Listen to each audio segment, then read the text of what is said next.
Hello. All right, today we're going to be moving as quickly as possible.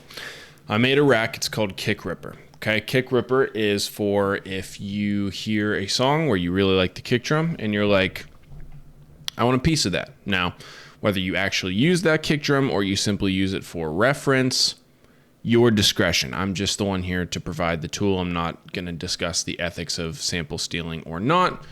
Your discretion. Okay, but the tool is here and I'm going to provide you with it. So here is the rack. I want to show you what it does real quick. By the way, this title right here, it's not a real thing yet. I was requested to make demos for Lil Jon, so I did.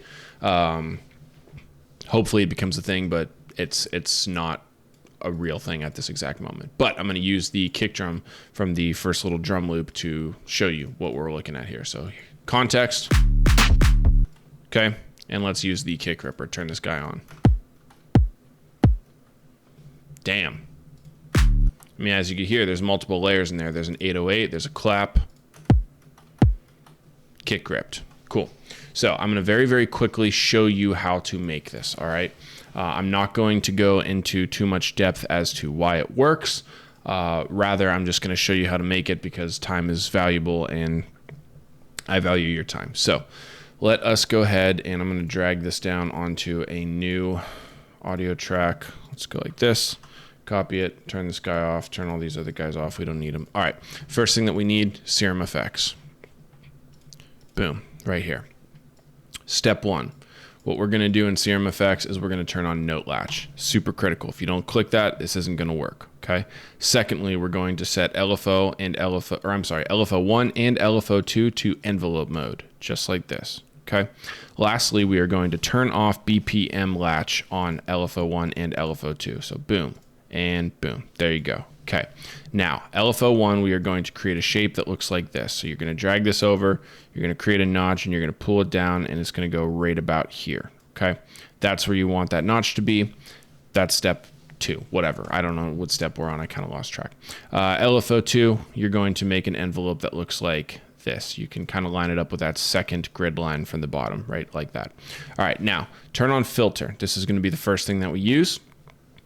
We're going to set it to MG low 12 and turn the cutoff all the way down. And we are going to drag LFO1 up and onto here. Good. You're done with this guy. Now, we are going to use a second unit. I use distortion because that's just the one I picked. You can honestly use any of these nodes as long as it has a mix. You're going to turn the mix all the way down because you literally don't need it. That being said, you want to click right here where it says mix and bring up the secret level knob. Okay. Turn it all the way down. Okay. Bring LFO2 up and onto that level knob, and you're going to pull it down so it says 50 right there. It's going to look like that.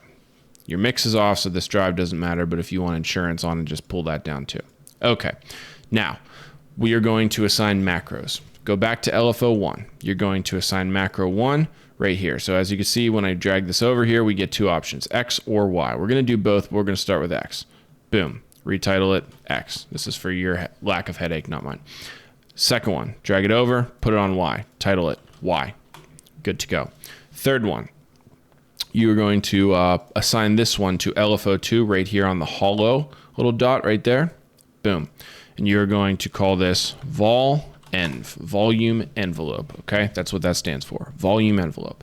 And then lastly, the fourth one, this guy is going to go directly onto the rate knobs of both LFO1 and LFO2. Just like that. You're going to call it time. All right. Now, let us exit out of there and we're going to group this Serum FX module so that we can get all of these pieces working in Ableton instead of having to fuck around with this horrible menu all the time. That's way too complicated. There are way too many options. Okay. So what we want to grab is EQ8 first. Grab an EQ8. You're going to turn on a ×4 high pass notch or cut off, whatever the fuck you want to call it, and set it to 20. Now, grab another one, grab number 2 here, and you're going to get the more gentle high pass, and you're going to set this to 30. Boom, you're done. Don't need that anymore. You're going to get a utility, and you're going to set it right here, and we're going to leave that as it is. All right, we're done with the Ableton pieces for now. Let us open the Ableton, whatever you want to call it, audio effects for now. We're going back into the rack. Open up the macro section, and you're going to Minimize once, minimize twice, so you only have 4. You only need 4. Macro 1, macro 2, macro 3, macro 4, just like these guys right here. And you guessed it, that's exactly what we're going to be mapping to these Ableton macros. So you can open up your configuration section, click on configure, and then just click 1, 2, 3, and 4. Okay? You're going to respectively map these to the Ableton macros. So right click, macro 1, macro 2, macro 3, and macro 4. And how kind of they already adopted the names and the titles from all the way over here. That's so kind. Thank you for saving our time. Fantastic. We're done in CRMFX. We never need to open it again. Minimize it. Okay. We're going to go up to map right here. This is the M button right here, the mappings. And what we need to do is we need to adjust the maximums and the minimums of a handful of these. So X right here, set the maximum to 0.35, just like that. Y, set the maximum to 0.35, just like that. Time, set the minimum to 0.40 and the maximum to did I get it? Yeah, 0.60. Great. You're done. That's it. Easy as can be. So before we save this, before we do anything else, let's set these all to the middle. 6.2, 6.2, 6.2, and 6.2. Great. If you want to color them, go ahead. Boom, boom, boom, boom, for ease on the eyes. All right. All right. Last thing that you want to do is you want to rename this output gain. Okay. And for bonus, grab a saturator, drag and drop it, turn off the color, turn on the soft clip, retitle it, clip. Okay. You're good. That's all that you need. You now have a fully functioning Kick Ripper. So you can title it, and you're going to call it Kick Ripper, and then you could just hit the save button. It's going to save to your thing right there. As you could already see, I saved my earlier version. Or you could drag and drop it into your effects rack section, wherever you want it to be. Okay. I'm going to move this to trash because I already made mine. So let me show you now how it works. What you need to do is you need to grab an audio file and you need to find the beginning of a kick drum. So as you can see here, it still worked even though we weren't at the very, very front end of the kick drum. Let's get to that front end, just like that. So there it is. We have our kick drum here. We could hear. We know there's a kick drum in that mess, but we need to rip it out. Turn on our Kick Ripper and let's adjust some of these parameters to figure out how we're going to get that kick out of there. Now, how do we do that? Well, first of all, let's play and hear where we're at. It's honestly not too bad, but if we want to, what we can do is we can just hit this randomize button a bunch of times until we get a result that's really close to where we want it.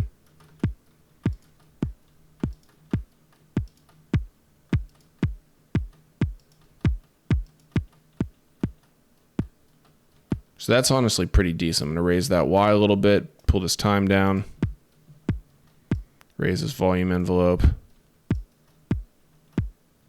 Pull that X down. Great. Now I'm just going to adjust the output gain. We're going to set it to like 10. Nice and beefy. We're good to go. That's it. That's how you use it. That is how you use Kick Ripper. Let me demonstrate again. Let's go ahead, disable. We'll actually go to the drop. This is from the intro.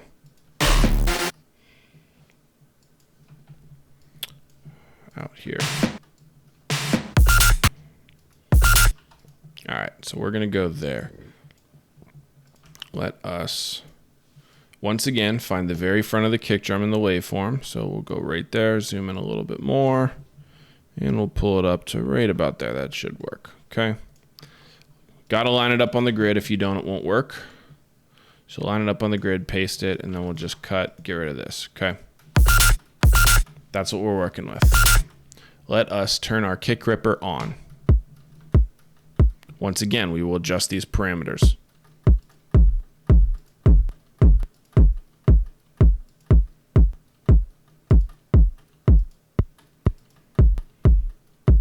Let's pull the time up.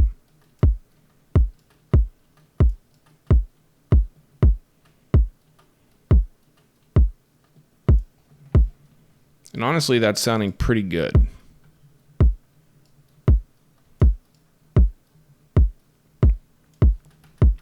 So there we have it. We just ripped another kick drum. And now all you need to do is insert an audio track right there. You're going to set it to resample. You're going to set this to solo. You're going to set this to record, and you're going to record it real quick. Boom, just like that. Now, when you do this, sometimes depending on your latency and other settings, you get this. You are a little bit off from the front of the waveform. So make sure that that's set to the front of the waveform. And then go down here, and you see right here we get this long sort of spaghetti strand waveform. We don't need that. That's just low-end junk. So we can kind of cut that out like this. And then you're good to go. Consolidate. And you got a kick drum sample. You could save it, use it, reference it, however you want to use. That's your discretion. I'm just here to show you the tool. All right, guys.